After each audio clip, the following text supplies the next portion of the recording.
लोकतंत्र का इससे भद्दा मजाक शायद पहले कभी नहीं हुआ होगा। जो लोकतंत्र का भद्दा मजाक अब की बार हुआ है, ये सरकार जब से केंद्र में बैठी है बीजेपी की 8 साल से, तब से लगातार लोकतंत्र को चकनाचूर किया जा रहा है। लेकिन इतना भद्दा मजाक जो अब की बार हुआ है, 5 राज्यों के जो विधानसभा चुनाव हुए हैं, ये इतने शर्मसार करने वाली हरकत की है इस सरकार ने। देखिए, पूरा मालूम था इनको क्या होने वाला है, इनको सब पता था। बीजेपी को सारा मालूम था पूरे 5 राज्यों में, और ये हर जगह से साफ थे। केवल एक मणिपुर का, मैंने भी पहले बताया था कि मणिपुर में शायद इनकी सरकार बन सकती है, बाकी चारों में कहीं भी ये नहीं आ रहे हैं, कहीं भी नहीं आ रहे थे ये, ना गोवा में, ना पंजाब में, ना यूपी में, और ना ही उत्तराखंड में। और इन्होंने ऐसी सेटिंग की है कि सब जगह इन्हीं का आ गया है। सब जगह का मतलब है, पंजाब में जो आम आदमी पार्टी की सरकार बनाई है, वो क्योंकि इनकी बी टीम है और वो बनानी जरूरी थी। अगर वो वहां नहीं बनाते तो शायद सवाल खड़े होने शुरू हो जाते। सवाल खड़े क्यों नहीं हुए हैं? क्योंकि नंबर 1, वो इनकी बी टीम है, यानी बीजेपी बन गई या आम आदमी पार्टी बन गई, दोनों बराबर है। दूसरा, इनका वहां पर कुछ था ही नहीं। तीसरा कारण इसका यह है कि अगर वहां, अब जैसे वहां पूरे बहुमत से आम आदमी पार्टी आ गई है, तो बीजेपी के पास ये बताने के लिए है कि देखिए, अगर हम सेटिंग करते तो पंजाब में भी हमारी आती। ये था इनका सवाल। इस वजह से ये दोनों की दोनों सेटिंग है। आम आदमी पार्टी की भी पूरी सेटिंग कर रखी है ईवीएम में, और ये बीजेपी ने तो चारों राज्यों में किया ही है। ये बहुत ही शर्मसार है। और 2 दिन पहले जो ये 7 तारीख को दिखाया गया है एग्जिट पोल, ये सारा खरीदा हुआ था, पूरा मैनिपुलेटेड था, सारा प्लांटेड था। 20 करोड़ रुपया इस पर खर्च हुआ है। मैंने पहले भी बताया है, एक दिन 7 तारीख को जिस दिन ये एग्जिट पोल आए हैं, मैंने उसी दिन भी एक वीडियो बनाया था। उस दिन भी मैंने जनता को, सारे देशवासियों को बताया था, ये बहुत बड़ा खेल है, बहुत बड़ा खेल है। एग्जिट पोल को प्लांट किया गया था, उनको टास्क दिया जाए। देखिए, अब जो वर्तमान में जो लोकतंत्र की धज्जियां उड़ाई जा रही हैं, इसमें संवैधानिक संस्थाएं भी शामिल हैं। दुख है इस बात का मुझे बताते हुए, अफसोस है, खुद इलेक्शन कमीशन इसमें शामिल हैं। कोई भी, जब से ये सरकार आई है, मतलब निष्पक्ष चुनाव कभी भी नहीं हुए। 2019 का भी ऐसे ही हुआ था। 2019 का लोकसभा का जो चुनाव था, मैंने उस वक्त इलेक्शन कमीशन में शिकायत दी थी।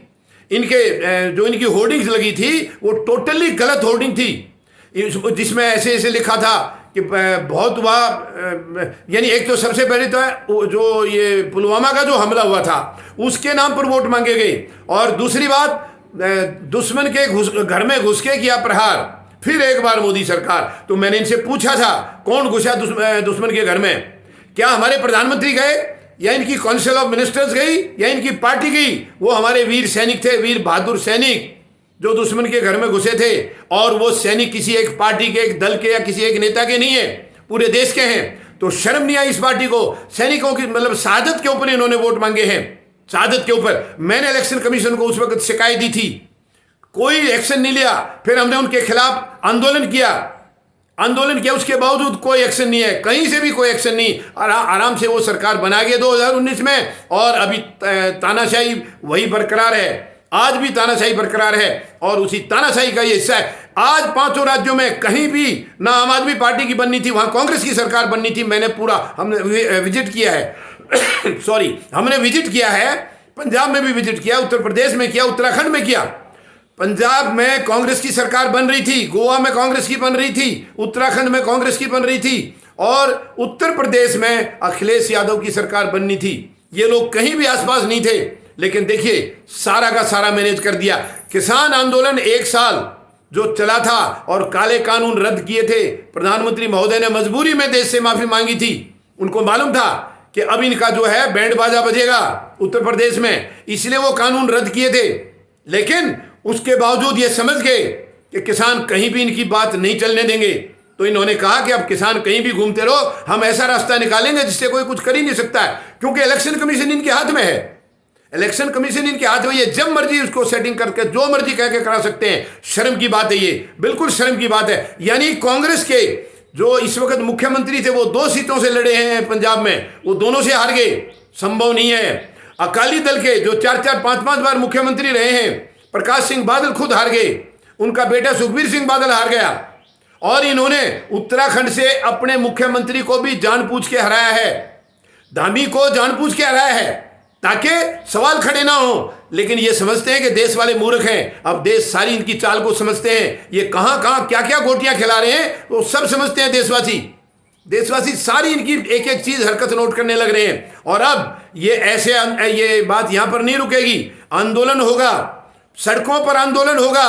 फौजी जनता पार्टी पूरी तैयारी कर रही है, इस गंदगी के खिलाफ आवाज उठाएंगे, इस गंदगी के खिलाफ हम आंदोलन करेंगे, पूरे देश भर में जाएंगे और माननीय न्यायालय के पास भी, माननीय सर्वोच्च न्यायालय के पास भी हम जाएंगे। ये लोकतंत्र का बिल्कुल सीधा सीधा मर्डर है, हत्या है लोकतंत्र की। अगर यही हुआ तो चुनाव कराते क्यों है? ये एक ही बार करके बैठ जाइए आप हमेशा के लिए। चुनाव क्यों करा रहे? देश को क्यों बेवकूफ बना रहे हो? देश को मत बेवकूफ बनाइए।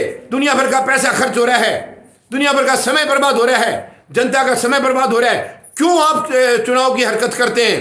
चुनाव बंद कर दीजिए।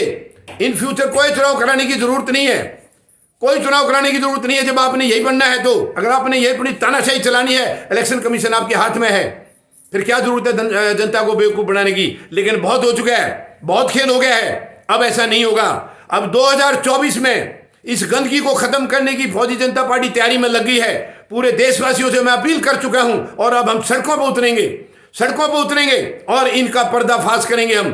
इन्होंने जो धांधलेबाजी की है ये भी बाहर आएगी। माननीय सर्वोच्च न्यायालय को हम अप्रोच करेंगे, रिक्वेस्ट करेंगे, अपील करेंगे कि इसकी गंदगी की पूरी छानबीन की जाए।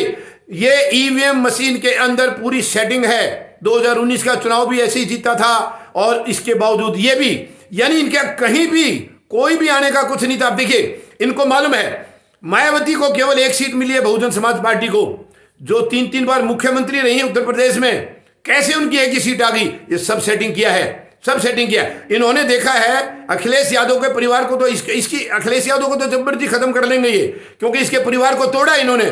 चाचा कहीं जा रहे हैं, इनकी बहू कहीं जा रही है, कोई कहीं जा रहा है, और ये सारी चालबाजी है, सारी चालबाजी है। अब ये नहीं चलेगा, लोकतंत्र को बचाना है। मैं देशवासियों से फिर अपील करता हूं, एक बार फिर पुनः अपील करता हूं, कृपया आप लोग सड़कों पर आइए। ये धांधलेबाजी अब और बर्दाश्त नहीं होगी, ये गंदगी अब और बर्दाश्त नहीं होगी। हर हालत में इनको उखाड़ना है देश से, वरना देखिए जिस दिन से आए हैं 8 साल में किया कुछ नहीं है, बनाया कुछ नहीं है, सब बेचा है।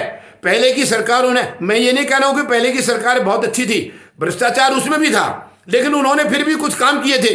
इन्होंने तो किया ही कुछ नहीं है। उनके किए हुए को सारे को मिट्टी में मिला दिया इन्होंने, सब कुछ बेच दिया, सारी संस्थाएं बेच दी, सब कुछ जो भी इस देश में अब तक बना था आजादी के बाद से, कुछ नहीं छोड़ा इन्होंने, और खुद बनाना है ही नहीं। इन्होंने देखिए एजुकेशन का भट्ठा बिठा दिया, बेरोजगारी ऐसे स्तर पर पहुंच गई है कि आने वाली अगर कोई दूसरी सरकार आएगी तो उसको 20-25 साल लगेंगे देश को उस जगह पर लाने के लिए।